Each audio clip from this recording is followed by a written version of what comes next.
All right, good evening, everybody, or I should say good morning to some. My name is Jane Iwamura. I am Chief Academic Officer at University of the West. I have the pleasure this evening of welcoming Dr. Jens Reinke as the new director of the Institute for the Study of Humanistic Buddhism at University of the West.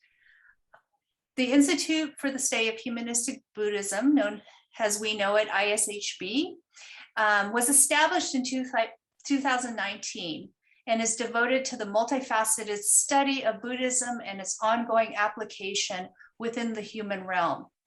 Inspired by Master Xing Yun's vision of humanistic Buddhism and its emphasis on education, ethics, art, and culture, the Institute serves as a home for a wide range of research projects and scholarly work that enhance our understanding of Buddhism historically and in the contemporary moment. So before we begin, I would like to introduce Dr. Minhua Ta, President of the University of the West. President Ta, will you say a few words? Welcome, everyone. And I just want to say thank you for joining us this evening. And I would also like to say we're very happy to have Professor Reinke join our faculty rank at University of the West. This will be his first lecture here tonight, but it won't be his last because we are looking forward for many more lecture discussion in the future with Professor Reinke. And so I'm looking forward to engaging and enjoyable discussion tonight. Thank you again for your participation. And thank you, Professor Reinke, and also the Graduate Council of Religious Study and Professor Sakia for your leadership. Okay, bye. Thank you, President Ta. So I, again, have the pleasure of introducing Dr. Jens Reinke, who is now Assistant Professor of Religious Studies and Director of the Institute for the Study of Humanistic Buddhism here at University of the West. Dr. Reinke recently received his PhD from Leipzig University. He also is a research associate at the Institute of East Asian Studies at Leipzig. Before that time, Dr. Reinke holds an MA in Religious Studies from National Chengchi University and his BA from National Taiwan Normal University in Chinese Language and Culture. Dr. Reinke's research explores modern and contemporary Buddhism as practiced by ethnic Chinese all over the globe, taking into consideration the dynamics of colonialism, globalization, and ethnic Chinese migration. Dr. Reinke is particularly interested in exploring the manifold ways ethnic Chinese employ and adapt Buddhist ideas and practices to the contemporary era. At this inaugural lecture, Dr. Reinke will present on his book, hot off the presses, and I'm going to hold it up for you now, Mapping Modern Mahayana, Chinese Buddhism and Migration in the Age of Global Modernity. Mapping Modern Mahayana is a multi-sided ethnography of Fo Guang Shan temples in Taiwan, Los Angeles, South Africa, and the People's Republic of China. And before I hand this over to Dr. Reinke, just to let you know how we'll proceed after Dr. Reinke presents. We have quite a big audience this evening, which I'm pleased to see. I would ask all of you, if you do have a question for Dr. Reinke, probably the best thing to do is if you could please put your questions in the chat, and then we will offer these to Dr. Reinke after his presentation. So thank you very much. Without further ado, Jens. Well, thank you so much, Jane, for that really nice introduction, and thank you for having me here at the Institute and of course at University of the West. Took me a year waiting for my visa to finally being able to come here. So I'm very excited and happy, and yes, excited about sharing my research today with you. I hope you're interested. Let me switch on my timer so I can keep my time, because that's always the hardest to do. Okay, and I also want to use this opportunity, of course, to thank the previous directors of the Institute, which is, of course, you, Dr. Jen Iwamura and Dr. Gore. And I also want to use that moment to plug some of the activities of the Institute. So some of you, we have just updated the content of the website, I think yesterday or 2 days ago. So if you're interested, you can just check it out, have a look there. There are several new stuff on it. There are several things we are like in the working right now. One of the new things for the Institute is a working group that works on modern and contemporary transnational Buddhism in the Southern Sinosphere. There will be several activities related to that working group. The first one is a monthly lecture series, and it's going to kick off with a lecture in, I think it's the end of October. The date is not quite fixed. It will appear on the Institute soon on the website. It's a book talk from Jack Chia from NUS, National University of Singapore, on his recent book, Monks in Motion, Buddhism and Modernity Across the South China Sea. And the book has even just, I think today or yesterday, won a prize. So from the from the European Association of Southeast Asian Studies. So I hope to welcome you all and see you then at the lecture series. Okay, and let me maybe share my screen, or that's the wrong.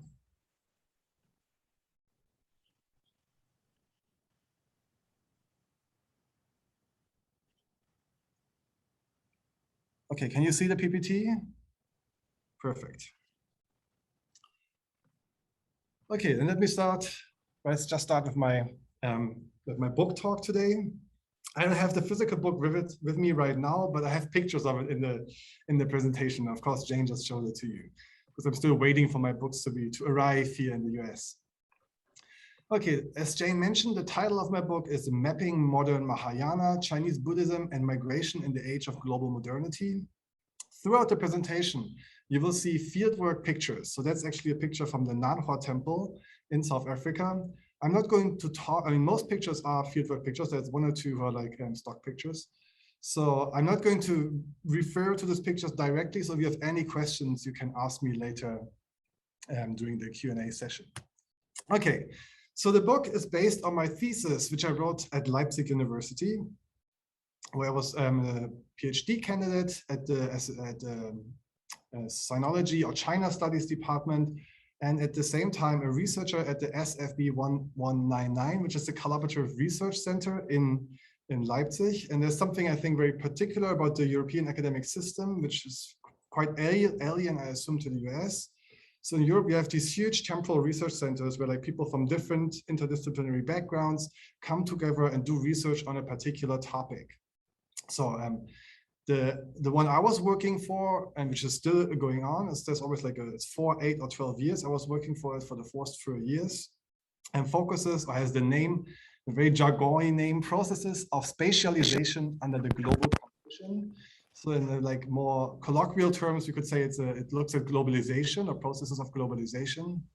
And we were about, I think, 60 to 80 researchers from all different backgrounds, ranging from political science to history to geography.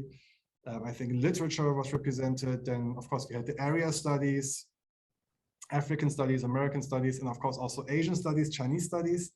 So I was, me and a colleague, Dr. Nicholas Broy, were representing Chinese studies and religion, and working on 2 religious groups from Taiwan. Nicholas Broy worked on Iguandao, and my project is, of course, on the transnational spread of Fo Guang Shan. So here on the right, you can see the picture of my book again, and on the bottom you can see a picture of the park in front of Dajue Temple in mainland China from Fo Guang Shan. Okay, just to give you like a little background, I'm not going to talk about my whole book today. I will talk about some excerpts, but the book in general is situated at the crossroads of 3 academic discussions. So one is by placing Fo Guang Shan's global trajectory in the context of transnationalism and ethnic Chinese migration. The book provides a fresh perspective on the study of modern Chinese religions, modern and contemporary. Second, by examining how one particular modern Buddhist religiosity that has developed in one particular space moves into a global context. The book contributes to ongoing debates of what constitutes modern Buddhism. And that is the issue I will talk about a little bit more today or later today. And then finally, as a multi-sited field study on a religious globalization project that has originated from Taiwan, the book explores the social, cultural, and religious fabrics that underlie the spatial configurations of globalization. So that's what kind of links the book to the broader overarching theme of our research consortium in Leipzig.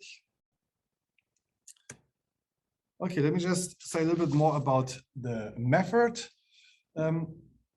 I've used to collect the data for the book. Dr. Igamura has already mentioned it's a multi-sited ethnography.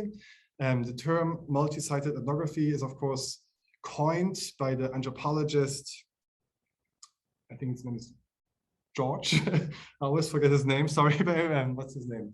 Anyway, it's an anthropological concept that moves away from classical anthropology, which was focusing on one space, and very often traditionally on like a village, and kind of adapts the method to research global and mobile. George Marcus is the name, sorry, it's not it's big. And George Marcus, of course. And he developed that method to research global contemporary phenomena, because many phenomena today, of course, don't just happen at one place, they happen at several places at the same time.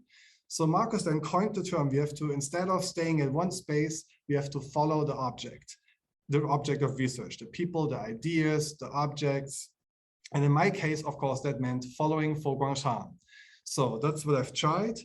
And in order to do so, I did conduct ethnographic research at several field studies, at several field sites, including I did some foundational 5-month field work in Taiwan. I did short-term field work in Hong Kong, Singapore, and of course in Germany, which is where I was located most of the time doing my research.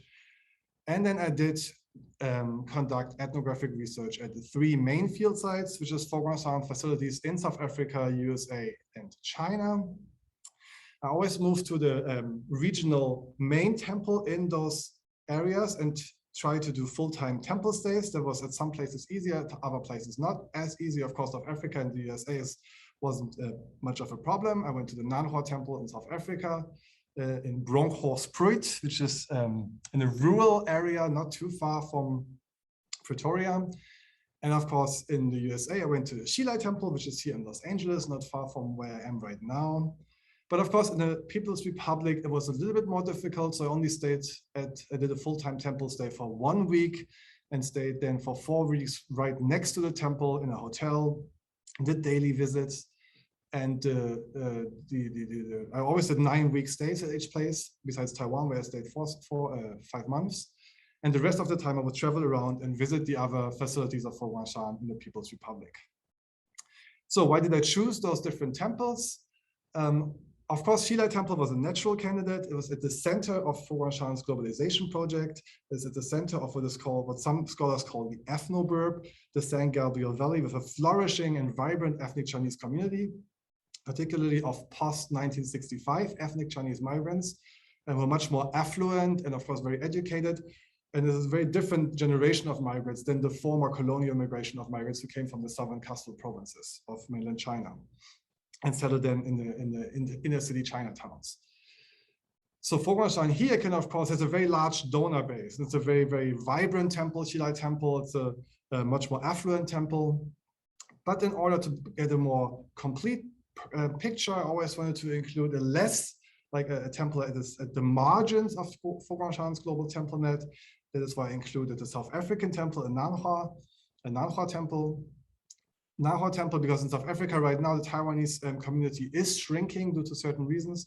We don't have time to talk about these reasons right now. And of course, there is a growing mainland Chinese diaspora community, but it's a very recent phenomenon. The temple is trying, and is also quite successfully trying to attract these people. But overall, the situations are much more complicated in South Africa, of course, also being located in a rural area than here in the US.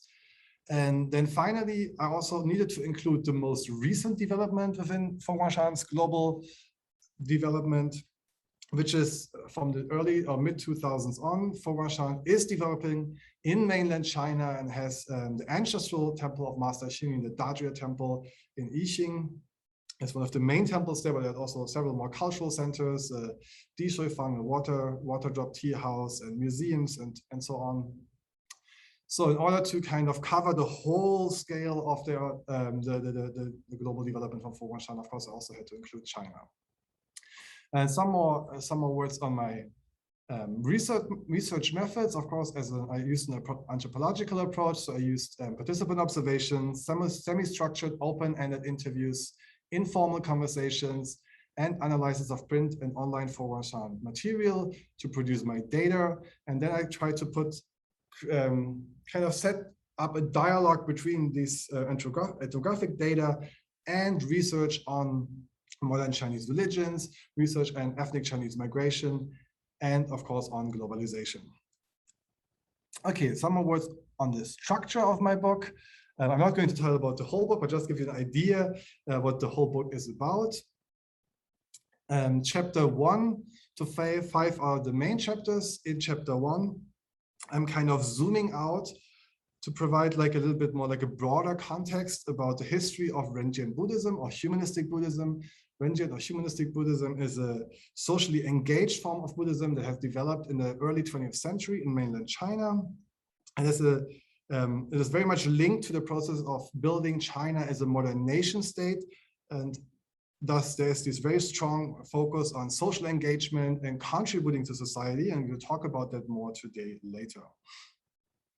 The chapter goes on then to look at the situation in the second half of the last century in Taiwan, which is when the big Reinke or humanistic Buddhist organizations were established. Fo Guang Shan, of course, being arguable the leading one of them. There's several more, but Fo Guang Shan is in terms of global development and global visibility, I would argue the biggest of the Reinke Buddhist organizations. And the chapter then closes with a sketch of the overall history of Fo Guang Shan's global development. So the main chapters then are chapters 2, 3, 4, and 5. Those are the ethnographic chapters of the book. As I stated before, Fo Guang Shan's global development is very much linked to past 1965 ethnic Chinese migration, which is a very new form of ethnic Chinese migration compared to what happened 100 years before. And in chapter 1, I then asked, so, okay, what does that actually mean? What are we speaking about when we speak of the global ethnic Chinese diaspora? Because this is, of course, not far from being a homogeneous entity, right? So in the chapter here, I consider questions or issues like what I would call layers of migration, which means different ethnic Chinese of different national origins have migrated at different times of the last 15 years, at different waves, so to speak. Of course, I will consider issues like social class, language and dialect, national, also regional origin, but also to a lesser degree gender, but also gender, and then for especially intergenerational dynamics, like what's comparing the first, because the first generation is those what I would argue like the leading force behind Fo Guang Shan's global development. But of course, they also have children here in the diaspora in second and third generation. I will touch on the issue in that chapter. And I will also, at least in passing, touch on the issue, who else is involved in Fo Guang Shan's globalization project. Of course, there's not only ethnic Chinese. So what kind of people are else involved? How are they involved? Which is their role and why? What are their motives? The next chapter then the next 3 chapters then basically follow, Jane has just mentioned, Fo Guang Shan's directives or motto is social engagement through cultural engagements, philanthropic, educational, and engagements of communal Buddhist cultivation. So the next 3 chapters follow the structure of Fo Guang Shan's social engagements. Chapter 3 looks at the role of culture, which is at the one hand how Fo Guang Shan deploys culture for the aim of spreading the Dharma, but also looks at the role of Fo Guang Shan as a representative of Chinese culture within a diasporic or global setting. The next chapter then I think might be the most, because we have so much excellent research also on Siji, so the next chapter might be a much better research, touches on a much better research topic, the Reinke Buddhist contributions to education, but also to philanthropy. But of course, I'm looking at it from the Fo Guang Shan perspective. I will also mention our school here, Shila University, and some other endeavors of the order in South Africa and the US. And and to a lesser degree China, because in China, mainland China, of course, due to the more higher degree of regulation from the state towards religions, the space for religions to contribute to society is, of course, quite limited.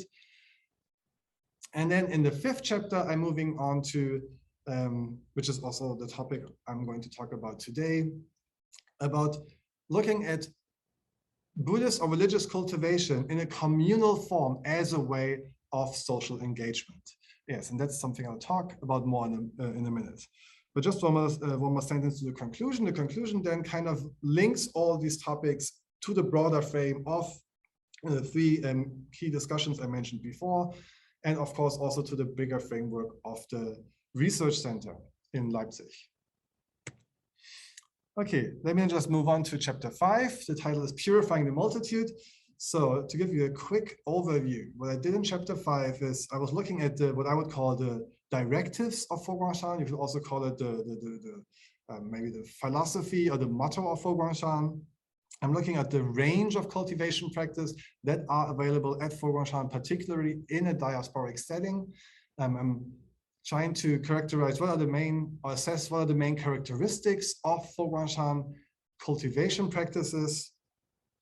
And I'm kind of then linking that to a Republican China trend of lay Buddhist association building, and particularly the role of the BLIA, the Buddha's Light International Association, which is the lay arm of the Fo Guang Shan order. And then I talk about something which I would call the development of a 2-track religious cultivation or Buddhist cultivation system at Fo Guang Shan. Okay, just to move your pictures now so I can see my quote. Okay, so just to kick off the chapter, I want to share some quotes of Venerable Master Xing with you. And that is from his most recent, or I think it's one of the recent books. I think it's still the most recent, which was published in English and in Chinese. That's from the English version, where it's called Humanistic Buddhism or Renjian Fojiao, where Xing kind of talks about his motive to found Fo Guang Shan and to develop Fo Guang Shan globally. So what he writes there is, he observes that Shakyamuni Buddha is basically found only in the monasteries and forests far away from the urban centers of China, kind of in isolation, practiced by monastics. And he therefore vows to bring Buddhism into these urban centers, into modern society, to make it useful and applicable to our contemporary people, which of course, as I mentioned before, is very much linked to this idea of building China as a modern nation state. And in the next step, he goes on and says, okay, there's also all these monastic practices, right? In the past, the responsibility of lay Buddhists was mainly perceived as contributing to the Sangha, so the monastic Sangha can be involved in in Buddhist cultivation. But Xing then vows that he wants to alter Buddhist focus from monastic cultivation of chanting, meditation, reciting Buddha's name, to being open to all Buddhists, including lay Buddhists, for collective cultivation. So he wants to make all these forms of Buddhist cultivation accessible to everyday lay people. And that's what I would argue stands behind my main argument in that chapter, that one of the main contributions of Fo Guang Shan in these realms, it's a very modern approach in the model of Buddhist cultivation, it's modernizing Buddhist cultivation by making it communal, which is a strong contrast to what we sometimes see in Western settings, where modern Buddhist cultivation is associated with individualist practices. And I've seen I'm already behind time, so I have to get maybe control myself a little more. So here you can see the directives of Fo Guang Shan. And since time is lacking, I'm not going into them. I'm just telling you there's like this. So that's like a set of the directives, which I got from the publication on the 30th anniversary. There's different sets of directives, but they're all overlapping and they have like a very similar spirit. So I just picked one for my presentation here. And if you look at them, so I need to move my windows again so I can read. I put them on the front. Yes, that's perfect. Okay. So we can look at them, they all have a very strong ethical and practical connotation. They also stress the importance of culture and education for the spread of the Dharma, and they claim the equality for the Sangha and the laity. So both have a role, and I feel here is maybe important to add that equality, so in Chinese we have Ping Deng and Ping Chuan. So of course, there's like equality and equal rights.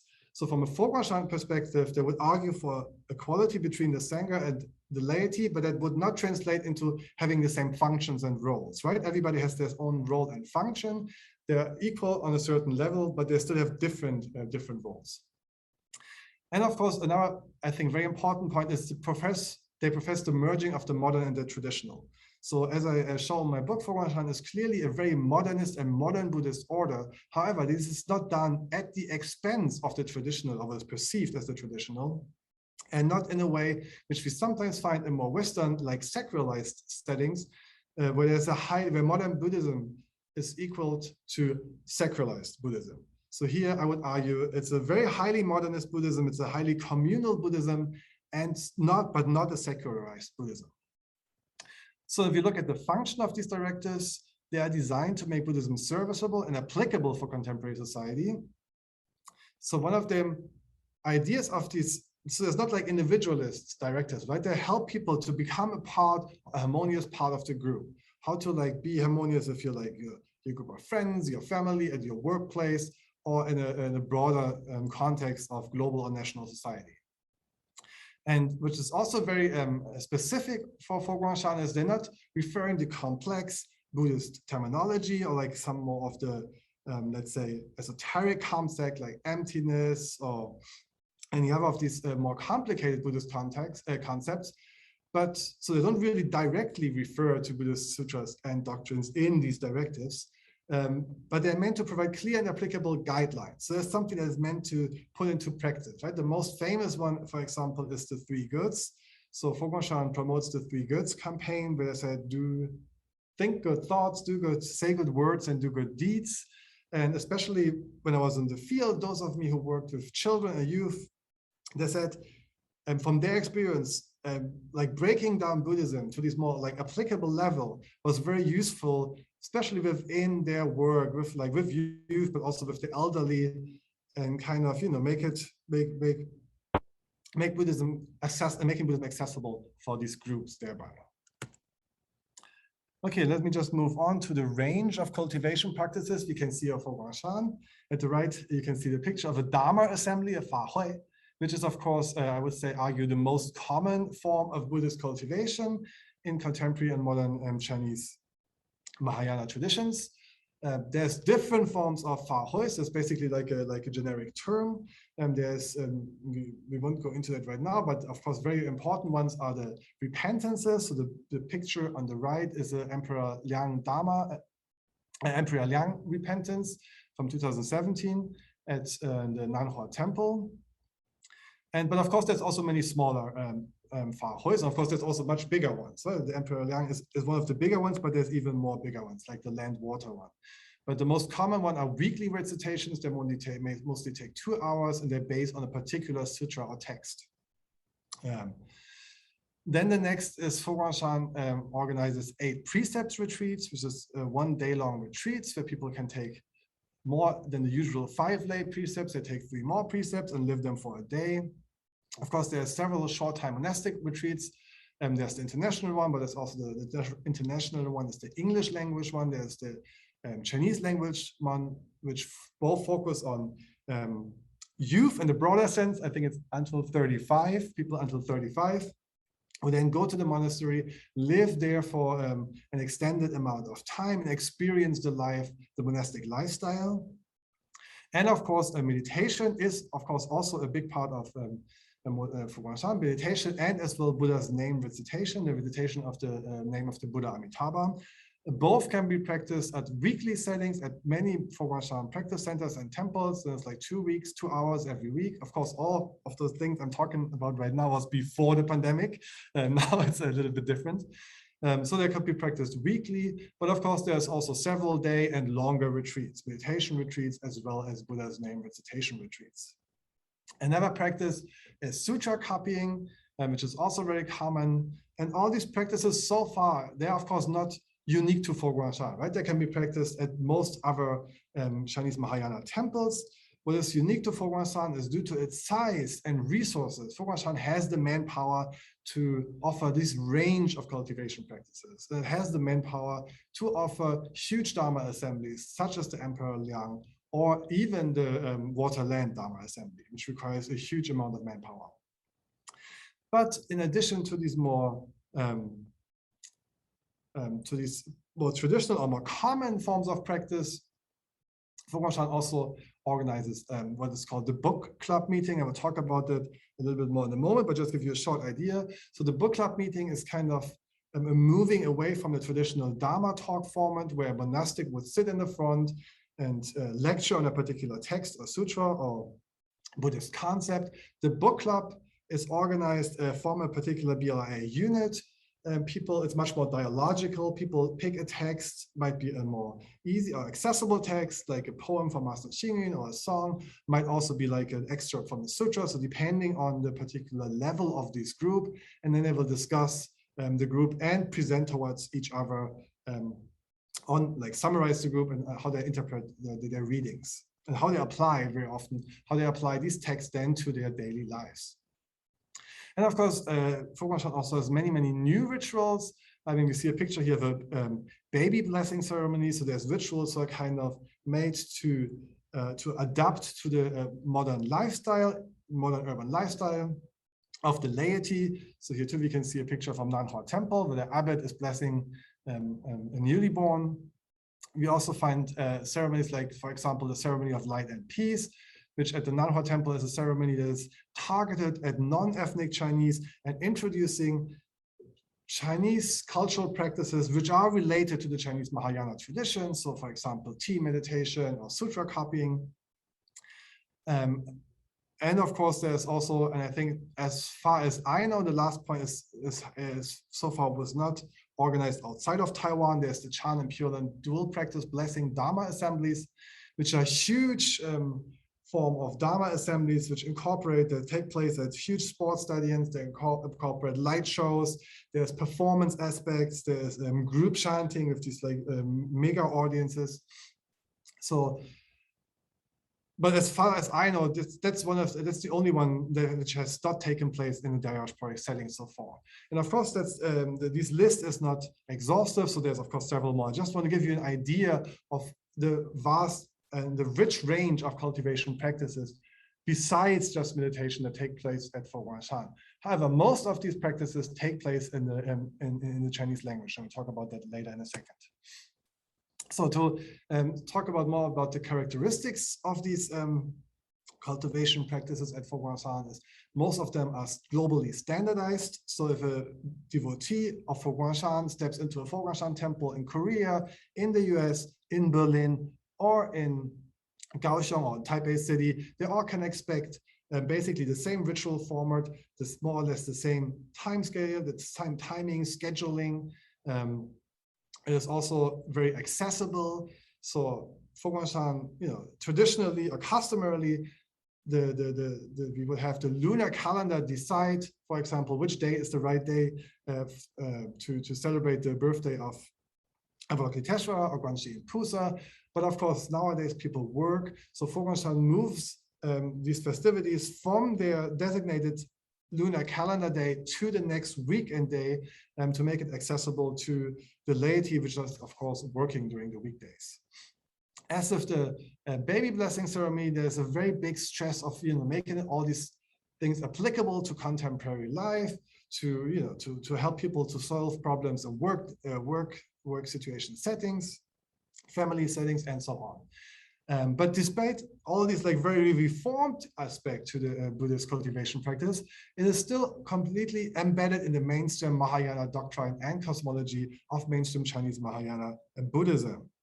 So in contrast, for example, to some of the understanding of Buddhist practices in Western or American contexts, which very much focus on, sacralizing these practices and arguing they're working on a level of on the psychological level of the mind. Within Fo Guang Shan, of course we still have these kind of the kind of mind level, but these practices are at the same time sort of as efficacious on a more on different realms, right? As I said before, humanistic Buddhism can be translated to the Buddhism of the human realm. In Chinese Mahayana cosmology, there are 6 realms. There's the human realms, the realm of the gods, the asuras, the animals, the hunger ghosts, and the hells, and the humans. So while the main focus is on the human realm, if we attend Emperor Liang Dharma repentance, those who attend are expecting their attendance and their participating in the ritual to creating a positive impact of their deceased family members or friends or whoever they're kind of trying to send their share their accumulated karma with.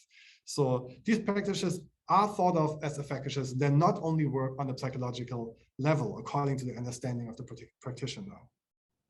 And of course, and that's the main argument I'm trying to make today, religious cultivation is very much entwined at Fo Guang Shan with a sense of communality. And that is also something particularly and intrinsically modern. So, and to give you an idea about what I mean by that, of course, we have to look at the Buddha's Light International Association. As I mentioned before, that is the lay arm of Fo Guang Shan, and the lay organization, the lay wing of Fo Guang Shan. Of course, I mean, monastics can become members of the BLIA, but it's still like the main institutional body for Fo Guang Shan devotees, lay devotees to organize themselves. And that's how their volunteer work is institutionalized. And I would argue that BLIA is a contemporary example of a trend that we can see in Republican era China, which is the establishment of modern lay Buddhist associations. Particularly, I mean, in places like Shanghai and other urban centers, we see from the Republican era on kind of like a flourishing of these new associations. And Fo Guang Shan, BLIA, would argue is a contemporary example of this modern trend. Of course, linked to a monastic organization in this case. And what is also specific to the BLIA, it follows what I would call the global parish model. So followers are organized according to their local chapters. So they're organized with those who live in the same neighborhoods or cities. So for example, Los Angeles has a very huge BLIA chapter with many local sub-chapters. And people, there are some who are associated to a certain characteristic, like there's one for the English language, and of course there's the youth chapter. But the vast majority are organized around locality, right? So people from Rosemead, which is here, would meet with other people from Rosemead, and people from Hacienda Heights would meet with other people from Hacienda Heights, for example. And of course, the same applies to other parts of the globe. An important aspect is also the BLIA creates this kind of sense of group identity, and it uses several tools to achieve this goal. Of course, one is standardized clothing. So if any of you ever like set a step into a Fo Guang Shan temple, you can see there's volunteers, they're wearing like the maroon vests. Then of course, if you go to a BLIA activity, they're wearing yellow vests. And there's of course also the polo shirts in different vests. And there's more kinds of items depending on the particular function of that person and the particular occasion. And in addition to those visual markers of this group identity, we also find that, of course, Fo Guang Shan Buddhists identify as Buddhists within the broader Buddhist tradition, also within the Chinese Mahayana tradition, of course, also as within the Rinjin or humanistic Buddhist tradition, but they also use the designator Fo Guang Shan people, Fo Guang people, Fo Guang Ren, to identify themselves, which is, of course, something that is a very modern phenomenon, which we, as the vests and the polo shirts, we don't find like 200, 300, 400, 500 years ago. At the same time, we find the development of a new phraseology or Yongyu. So for example, if you go to any Chinese temple, Chinese Mahayana temple, the way people are welcomed is normally people join their palms and say the name of the Buddha Amitabha, Amitabha, which was also the case in the beginning of Fo Guang Shan's development. However, in recent years, Fo Guang Shan has moved on to the phrase of Jixiang, which means auspicious. And one of the reasons, there are several reasons I've encountered in the field, but the most common explanation was that many people at Fo Guang Shan found that when people come to the temple and they were greeted with the word of Amitabha, and Amitabha is, of course, related to death-related practices in the Chinese Mahayana Buddhist tradition. So if someone is passing away, he or she or they recite the name of the Buddha Amitabha to get access to the Western Pure Land. So for many average, everyday ethnic Chinese, there's a very strong connection with death and religion, and to make it, to move away from that there was this exchange to this new word, new phrase, jixiang. So what I argue then is that volunteering is at the center of religious practice as Fo Guang Shan.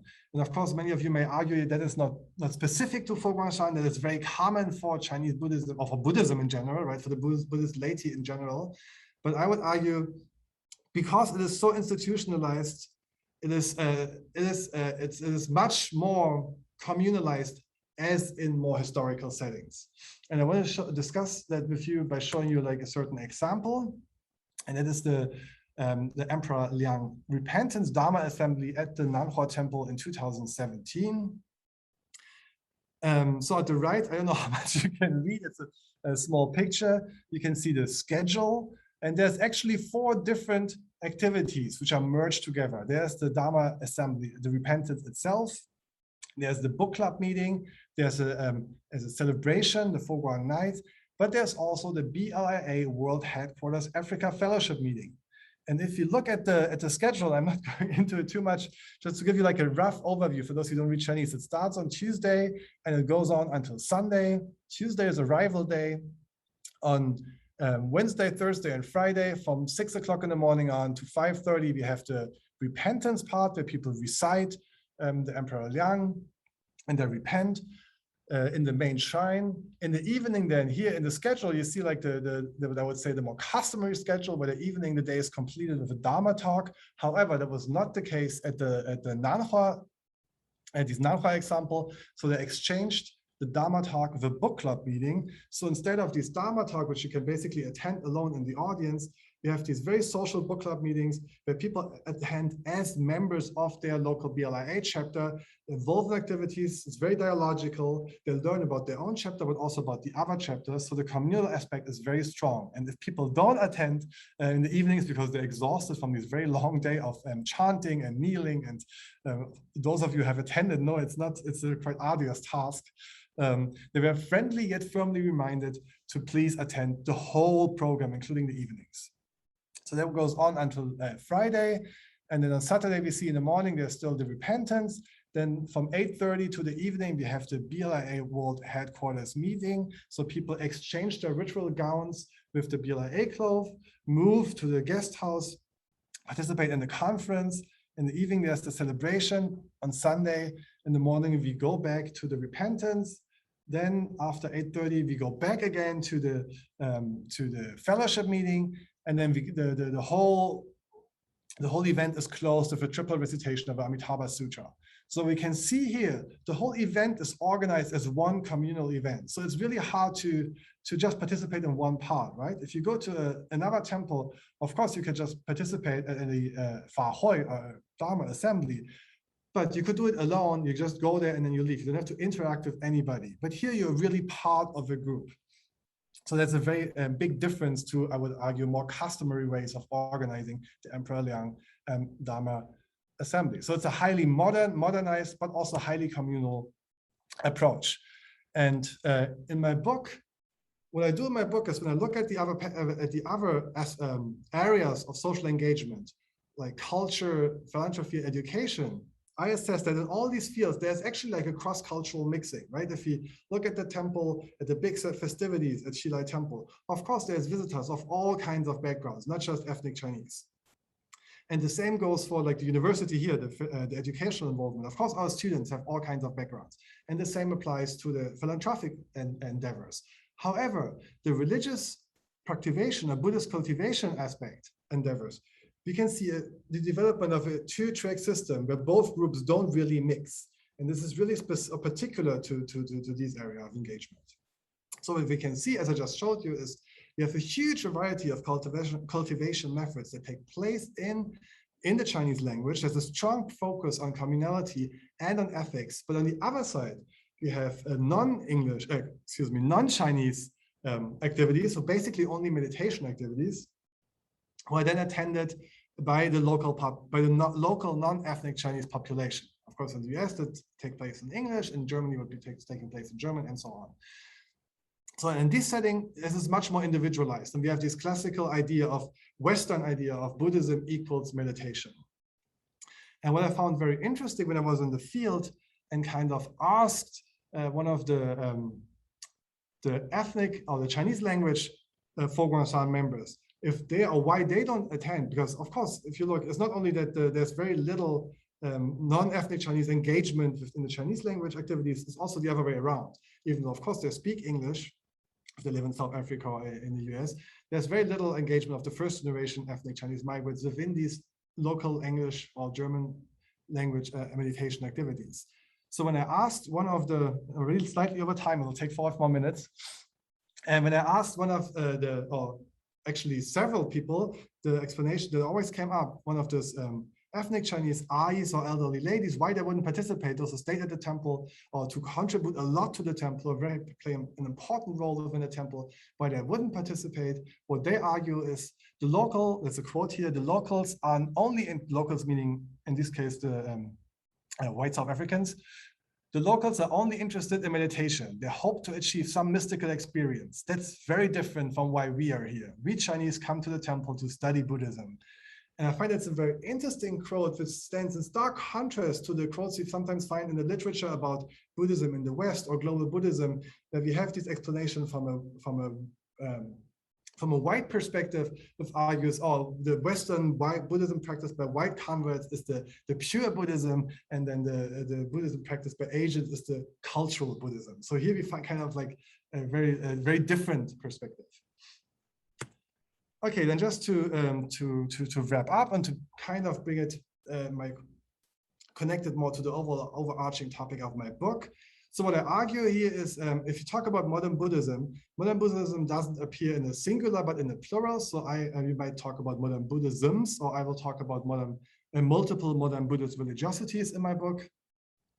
And of course, these many modern Buddhisms, they might all be modern, but they might look very different, and their particular form of modernness is linked to particular modern place-based histories, right?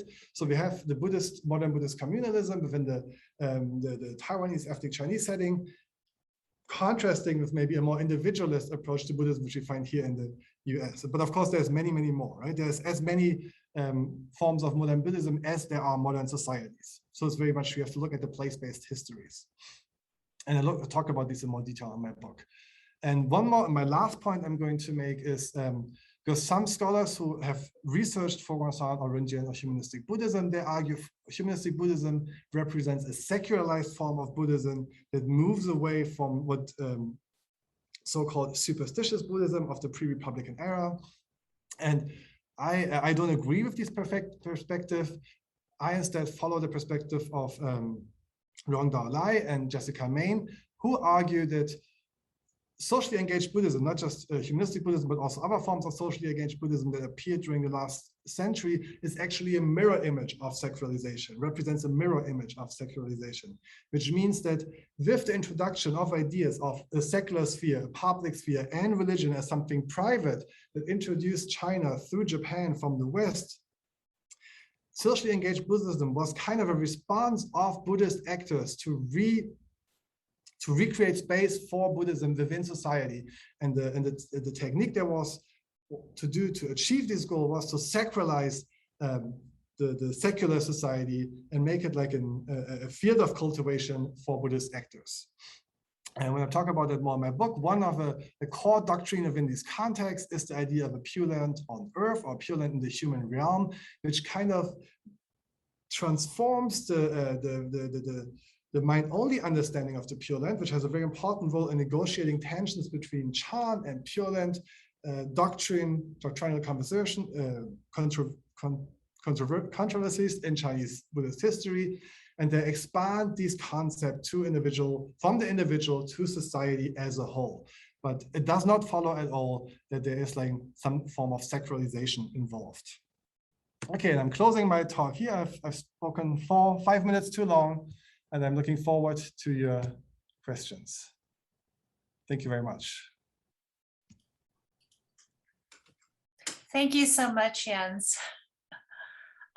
Wonderful presentation and such important work.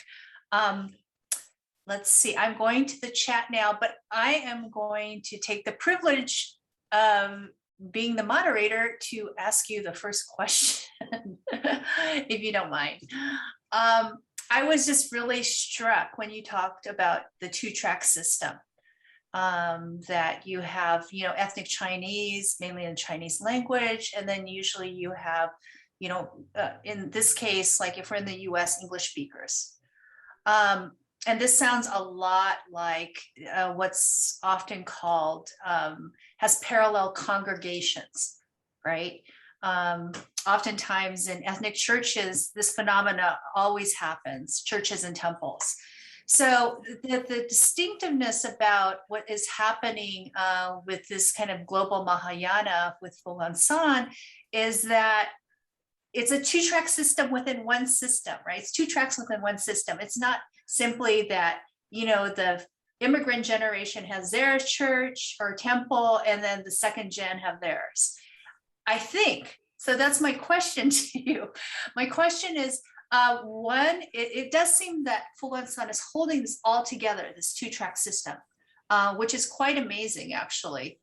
I'm wondering how they do it, or just some anecdotal, your insights about, how they hold this into a larger communal space. Because I would think that there are certain moments where both of those tracks come together to keep the whole together. So. Yeah, thank you for the question. I think there are two parts. First of all, of course, it sounds very much like the two Buddhism theory, which is, of course, highly controversial. That too. But of course, the thing of the two Buddhism theories, it looks at the whole picture through the lens of white Western convert Buddhism, and then merges all the other forms of modern Buddhism, right? Mm-hmm. And of course, besides Fo Guang Shan, there's many more forms of modern Asian forms of Buddhisms. There's, of course, Sri Lankan Buddhism and Japanese forms of Buddhism. And each of these countries have many more forms of Buddhism. You can't just merge them all together by saying they're all cultural. But of course, what I did here was turning around the perspective, right? Looking from only the Fo Guang Shan perspective at the rest. And of course, then you kind of create a similar perspective, but only if you're looking at the white convert Buddhists, right? Of course, Fo Guang Shan is, of course, also aware of Theravada Buddhist communities or other ethnic Chinese or Chinese Mahayana Buddhist communities. That was just not, I didn't talk about it today. But another important point is, so what I argue in my book, the two-track system pops up in the religious cultivation part. In all the other three chapters, there we see a much higher degree of mixing. For one, local BLIA members. In the case of South Africa, so with all like the many ethnic backgrounds we can find in South Africa. And of course, that is also the same here in the US. Of course, they're smaller in number, I'm for sure, but that's the highly devoted members. But if you look at, for example, the Chinese New Year's festivities, there we can see many, many more people who are not ethnic Chinese participating in the temple. So there is a cross-cultural exchange, right? We can see, of course, Vietnamese, but we can also see Latinos who live here in the area, like the neighbors, Euro-Americans, African-Americans. So within these other fields, or of course also the university, right? At the University of the West, we are far away from only serving ethnic Chinese students. So what I argue is that in all these other fields, there is actually much more diversity. And another point, and I didn't have much time to talk about it today, we have to be really careful to not understand the ethnic Chinese diaspora as one entity, right? What I argue in my book is by moving from Taiwan, I mean, the first people who brought up or made Fo Guang Shan big globally were Taiwanese migrants. But then we can see a diversification process already in the 90s with people from Hong Kong coming in and people from Southeast Asia. And of course, more recently from the People's Republic. And just because they're all ethnic Chinese doesn't mean they're all the same, right? They have different national, might be controversial in terms of Taiwan, but different local backgrounds. So and that's something we also have to, I think we have to move away from this very strong dichotomy of like Western convert and then Asian, because there's so many forms of Asian, so many forms of Chinese. And of course, also the newest research shows us that the convert forms of Buddhism is also increasingly diverse, right? That's far from these phenomena we see in the literature like 20, 30 years ago. Mm-hmm. One last tiny question. Where do you put the second and subsequent generations in the two-track? Yes, that is a very, so they're basically, of course, at the, they're both, right? Yeah. So I do argue that, I mean, my focus, I'm a sinologist by training. So my focus was on the first generation, global ethnic Chinese diaspora. So I didn't look at, you could look at the whole topic through the second generation, and the whole book would look completely different. So of course I did touch on the issue, particularly in my chapter 2 or 3. And I mean, it's quite interesting to see. Of course, also we have the second generation, second plus generation, but we have the international students. In smaller temples, they're mixed, like in Naghor. I think Shilai temple is the only one where it's like clearly separated, also along the lines of language. And of course, we also have studies now that look at what kind of, because many of the second generation I talked to, they said they didn't want to become a member of the youth groups. They were forced by their parents. And then after they were members, they actually enjoyed it and really liked it, but they had to like push into it. And there is interesting research from Taiwanese sociologists on, okay, what kind of members of the Taiwanese diaspora bring this like different strategy of how to negotiate the second generation, the fear of, okay, do I want them to kind of have like a transnational, to keep their transnational skills, to kind of grow up in both cultures, to learn the language of their parents of origin, to be engaged in the temples, or what other group of parents do, kind of want them to speak Chinese, the local language without any accent, and maybe, you know, completely don't teach them the language of their family background. So of course, those who go to Fo Guang Shan are the first group, right? I mean, those who really hope their children stay in contact with the culture of origin, but also keep these transnational skills, because those are very valuable skills in our globalized times. Great, thank you so much. We have a question from Chin Tan. Dr. Reinke, thank you for your presentation. Greetings from Mumbai, India. Here's my question. Could you please shed some light on the emergence of vegetarianism as a spiritual practice in Fo Guang Shan Buddhism? Well, in Chinese Mahayana, vegetarianism is, of course, a key practice, right? It's related to compassion, also to the Guanxin Pusa Famen, to the Dharma approach of Avalokiteshvara, and of course, it's also very much linked to practice at Fo Guang Shan. Every Fo Guang Shan temple, Fo Guang Shan has not just their temples, they also, and that's something I speak in my cultural chapter, they also have their own tea house chain, which operates globally, where they of course serve teas and vegetarian snacks. And here in Shilai temple, they actually even open the restaurant and the lunch hall to the general public. So of course, vegetarianism plays a role. And that is also one of the spaces that are much more frequented by non-ethnic Chinese. So it plays an important role, I would argue, for Fo Guang Shan's global development. Great, thank you. Our next question is from Hugh Houghton. Can you comment on the difference of Fo Guang Shan in China compared to Taiwan? I mean, China is still a materialist country, right? That's a question. Of course, Fo Guang Shan challenges, and I did try a hint on it in my talk today. There are several big differences. I mean, not only Taiwan. I mean, I didn't look much at Taiwan. I look at the global diaspora and then at China.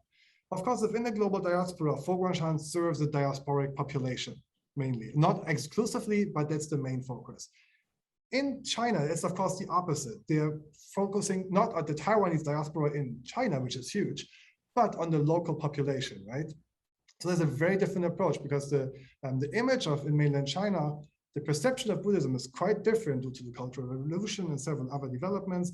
And media depictions of Buddhism play a very important role. But of course, which is also really important, Fo Guang Shan is a Ru Shi Fo Jiao. It's the world of Buddhism that goes into the world. But of course, in mainland China, that road is kind of blocked, right? Because religious activities have to take place by law within a designated religious space, which would be temples. So of course, there's a big difference then in how many, how Fo Guang Shan can operate in China. And the BLIA, for example, is not allowed to operate in China. So there is a big difference, yes. Great, thank you. Our next question is from Grahayana. Dr. Reinke, great presentation. I am from Sriwijaya State Buddhist College, Indonesia. Welcome everyone who's joining us from so far. My question, what do you mean modern Mahayana Buddhism by the culture modern people, young age, sociology, and education in your book?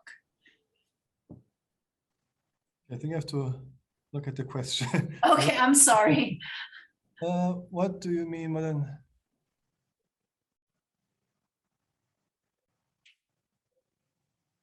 Oh, so I mean, it's a modern Mahayana. That's what my key element. Of course, Renjian Buddhism is a modern movement, right? And it's a social. And Renjian Buddhism means socially engaged Buddhism. But of course, there's many different ways to define or understand social engagement. So if you look at the English language context, of course, we associate social engagement with Thich Han and with certain forms of maybe activism, but of course also social work and philanthropy. But I argue in the case of Fo Guang Shan and other humanistic Buddhist groups, but my example is of course Fo Guang Shan, I would argue there's a little bit more of a broader understanding of social engagement that includes, of course, education, meaning, Fo Guang Shan opens a school or several universities worldwide, actually. I happen to be at one right now. Of course, there's also lots of philanthropy. They have lots of programs. They have scholarships. They have, when the tsunami hit in Thailand, Fo Guang Shan donated a lot of money. They're building schools. In my book, I have a whole list of the activities they're doing on a global level. Of course, they're doing even more in Taiwan. They're doing, they have homes for the elderly. They have prison programs. There's a whole list of activities. And of course, they have the cultural activities.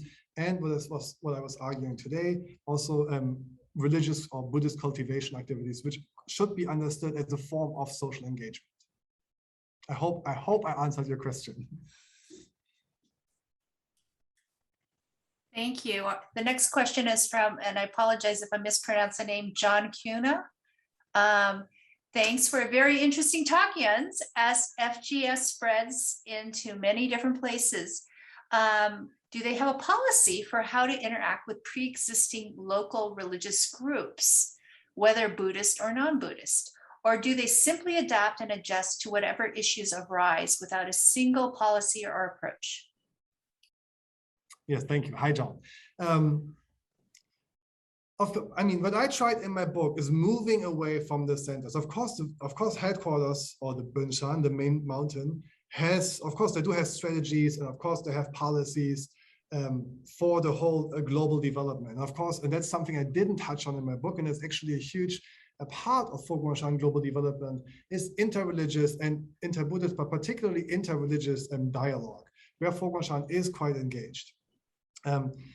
However, those always happen at a particular level. So what I try to move away from this kind of official perspective to a more of like a social science, what happens on the ground, what are the dynamics for like the everyday Fo Guang Shan people that kind of facilitate their global development.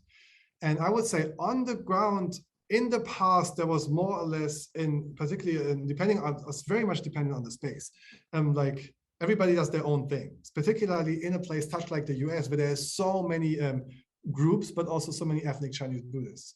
Of course, the situation is quite different in South Africa. South Africa has a tiny, there's 5,000 ethnic Taiwanese left, many already remigrated to other places. So many people in South Africa, they are members at CG, they're members at Fo Guang Shan, and they're members at other groups. So there is a lot of interaction on that grassroots level. And of course, what we also, I think Funi Xu is here also somewhere in the audience.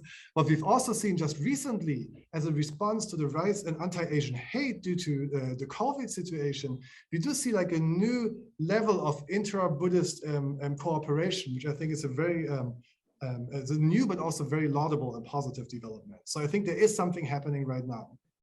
So I hope I answered your question. Thank you. You said your question was answered. Is that correct? Okay, then I'll go ahead and move on. Hugh Houghton again ask a new question. What has happened to Western Buddhism? I mean, why do Westerners go to Buddhism for mysticism? Is that due to Western religion lacking the emphasis on mysticism? So this is a much broader question. So when I brought up the mystic part, I was not talking about Western Buddhists. I was more interested in how do those very devoted, involved people at the Fo Guang Shan temple, which is those longtime volunteers, some of them staying there, how do they view those non-ethnic Chinese Buddhists, and why don't they attend their activities? So I was trying to kind of switch the gaze, because we have so much literature on how Western, and by Western in literature normally means white middle class, Americans view Asian Buddhists. But I was much more interested in the other perspective, because that's, of course, the topic of my research. So in there we find the idea, and I found it very interesting, that Westerners don't come to Buddhism to learn Buddhism, but they go there to have some psychedelic and kind of mystic experience. And I don't know, so as I told you, I'm not doing research on Westerners, but I feel like there's some truth to this kind of statement, because we always have this narrative of, oh, meditation is the rational form of Buddhist practice.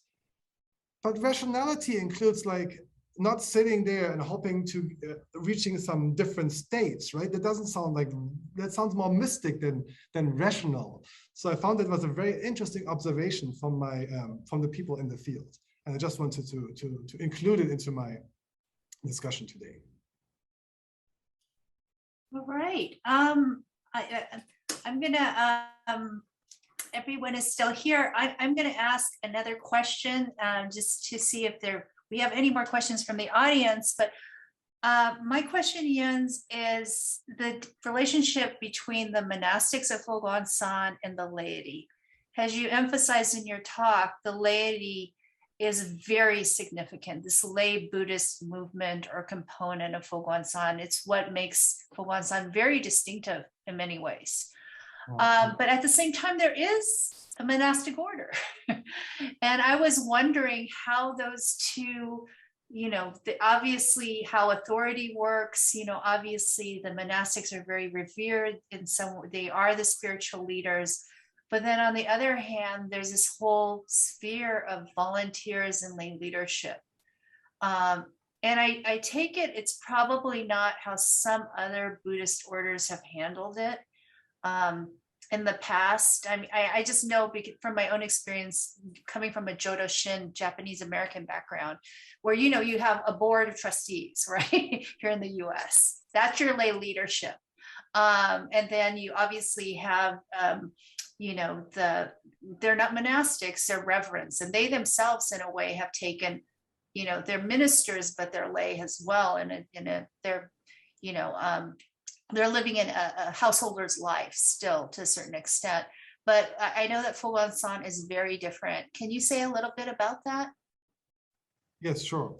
Okay, I didn't want to kind of create the impression that monastics are not important at Fo Guang Shan. It's quite the opposite, of course. Mm-hmm. I mean, monastics are in all leadership positions are done by monastics, as the Fo Guang Shan order is a hierarchical and centralized order. And of course, when I was in the field, in all my interviews, everybody I interviewed, one of the reasons people said why they're attending the BLIA, why they're going to Fo Guang Shan, is they are being touched by Venerable Master Xing Yun and by his character, by his writings, but also by like more everyday normal monastics who they like encounter it on a daily basis. So of course, monastics are really crucial. But what we also can see in the Fo Guang Shan, because I'm talking about the global development, right? So if you look at the global development, of course, it had to start somehow. And the person who started it was Master Xing Yun, who in the 70s went to the US himself, bought a church and kind of founded the first overseas temple, right? Here in Los Angeles. But then we have these, we see in several years, we see these big campaigns about like further global development. And what I'm trying to do is moving away from this, like to looking at the role of the center and trying to argue what made all this possible is still these kind of completely new phenomena, this restructuring of the globe and the appearance of these new ethnic Chinese migrants who are very educated, who are much more affluent, who come here through completely new migration channels, very often through education, stay here, have their jobs, and then create the conditions for Fo Guang Shan, right? And we can every time see, of course, the monastics have a very, very important role, but the order can only develop at these places where the conditions are right. So the first picture, we have the map, it was too small, so I didn't talk about it. So we can see wherever there is Fo Guang Shan temples, those are the areas which are significant for ethnic Chinese migration. And the bigger the community, the bigger the temple. That was my main approach. Yeah, very interesting. I'm going to hand over a last question, and then after this question, we'll those of you who are here are welcome to stay and chat with Jens informally. But our last question is from Hugh Houghton. Actually, it won't be quite our last question. Our penultimate question. Hugh Houghton, I have seen elsewhere that Fo Guang Shan and Sitji compete with each other in terms of relief efforts. What's your observation on this? And I might just tweak this a bit and say, I know they take very different approaches. So if you could speak to that. Yes. Hello, Xue Zhang. Just say, of course, I did talk about it like a little. It really depends on the space. Of course, there is a sense of competition between groups because, of course, we all have there's a limited donor base. All these groups have really expensive endeavors. They have to finance schools, hospitals, charity programs. So we do find a sense of competition, but we also find a sense of cooperation. I would argue it really depends on the particular occasion and the particular location. The bigger the space, the more money, the more people, the more competition. The smaller the space, the more cooperation. That's my observation. Thank you. And our final question is from Sheila Gouveia. Dr. Reinke, thank you for your presentation. I am an anthropologist from Brazil. Again, welcome from across the globe. And I'm already following Fo Guang Shan for some years because my brother used to live in Fo Guang Shan, Kaohsiung, for some years as a student and a monk aspirant. Now I'm researching the Chinese Buddhist community formation in Brazil. And I'd like to know if you have some data about FGS in Brazil or Latin America. Looking forward to reading your book soon. Thank you. Well, thank you so much. I don't have much. Of course, there is one master thesis in Portuguese, which you are probably familiar with. There is some material. I think Brazil is a very interesting case that I would have loved to. I was kind of thinking, should I go to the US, which is so important because it's so powerful, but it's also well researched, or go to Brazil, because I think Brazil is a really, really interesting case where Fo Guang Shan was much more successful with the localization process. They do, for example, Dharma assemblies. They were translated in Portuguese.